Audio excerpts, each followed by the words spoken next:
belajar nih teman-teman. Ini namanya Belia, ya. Ini namanya Raffi dan dia adalah tim kerjanya dari Maja. Nah teman-teman, pernah dengar ya cerita mereka? Nah, Belia ini kan Maja punya orang tua ya. Nah, bakal jadi penerusnya nggak nanti? Gimana tertarikannya untuk meneruskan usaha? Ya udah pasti mau lah. Ya. Terus gimana? Nah, nanti penerusnya mau diekspor ke, mau dikembangkan seperti apa? Ya pasti kan Go internasional ya. Malah udah nih kan.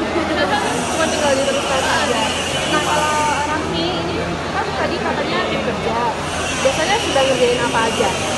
mulai dari pengisian, terus pengisian masukin kaleng, ke kaleng sampai ke penutupan untuk dipres. Oh, itu sudah berapa lama?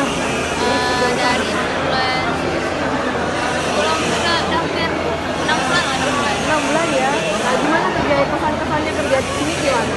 Seru nggak? Dan harusnya ada pengalaman-pengalaman Pengalaman baru ya, apalagi kenal sama anaknya ya, luar biasa ya. Nah, begitu teman-teman, cerita singkat dari ownernya dan tim kerjanya Maja ya. Silakan lihat liputan kita di channel kami YouTube TJUTE CT. Jangan lupa subscribe ya teman.